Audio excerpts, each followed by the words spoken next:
Good morning. Welcome to Hope, Faith, and Joy Daily Devotion with me, Pastor Amanda. This week we are finishing up the Acts of the Apostles, and we're kind of following the hardest part of Paul's journey. And so, if you remember, we left off last week with Paul being saved from the crowds, the mobs that had gathered together in Jerusalem, but he's not out of prison, so to speak. He's just been taken to a new location. And so he's in Caesarea. Caesarea, isn't that fun to say? And here he is now before a judge named Felix. And what we find, though, is that he's still going to have this trial by Ananias. So Ananias has to bring all his group of elders and everything. And we're in here for chapter 24 as a reminder where we're at. And so they bring their case to the magistrate, so to speak.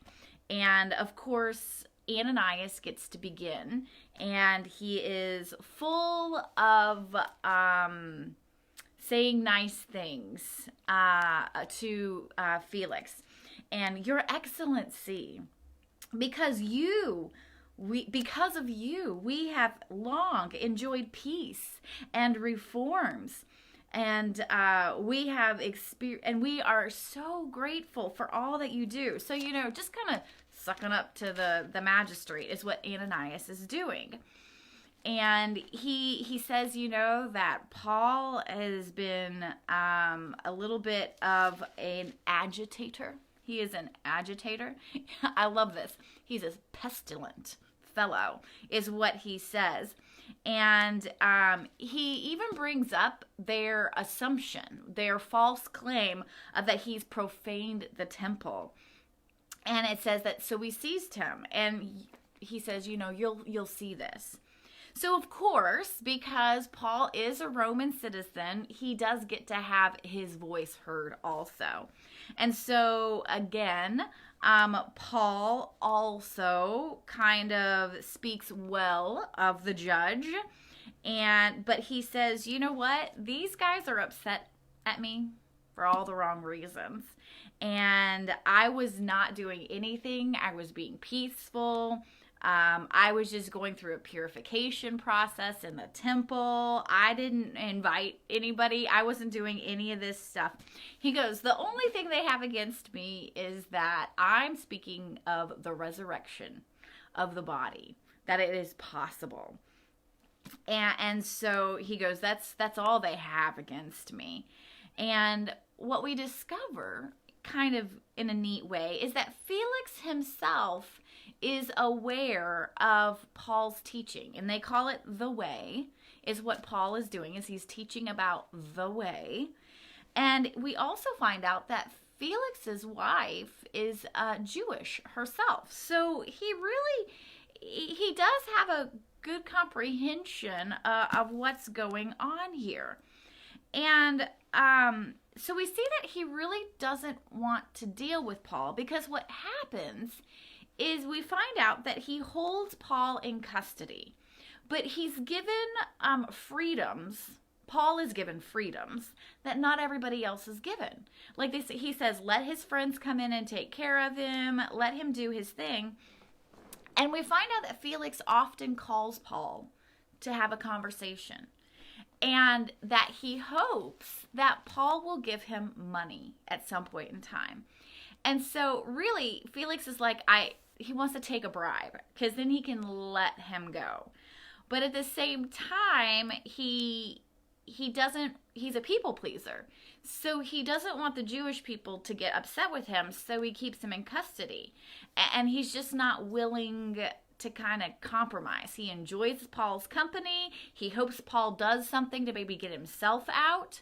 But he's not going to really go against the tension of the people he's representing too.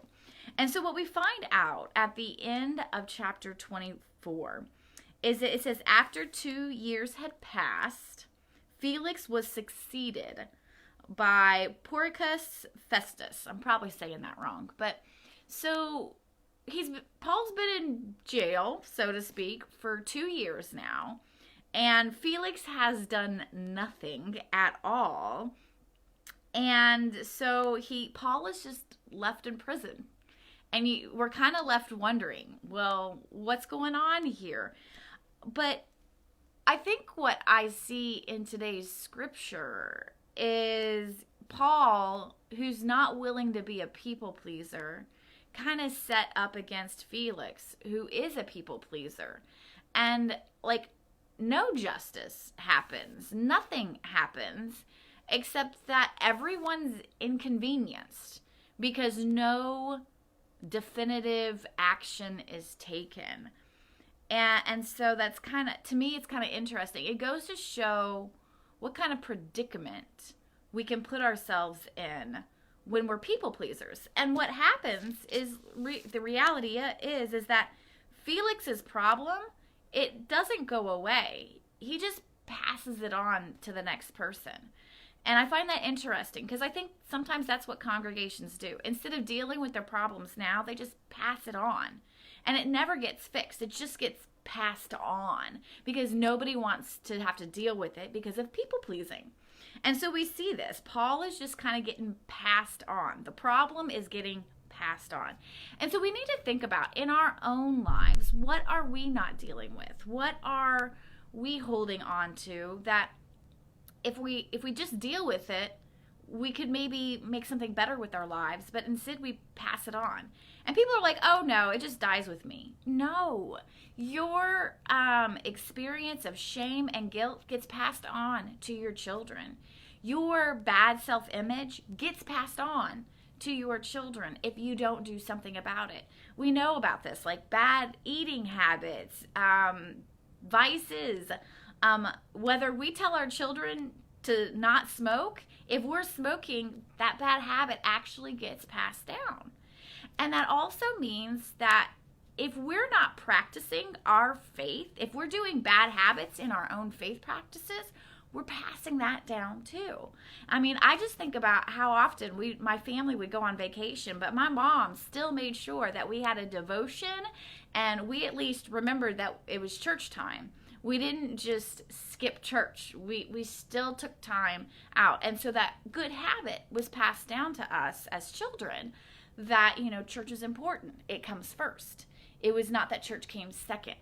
And so we have to think about what are we passing down? And that's kind of what I get out of today's scripture. And maybe you saw something in it different than me today, and I'd be happy to hear what you got out of it this morning. But just pay attention. What are the good and maybe the not so good things that you're passing down that you have an opportunity now to change, to make a difference? Because that's what God's looking for, transformation, making us, always working us towards perfection.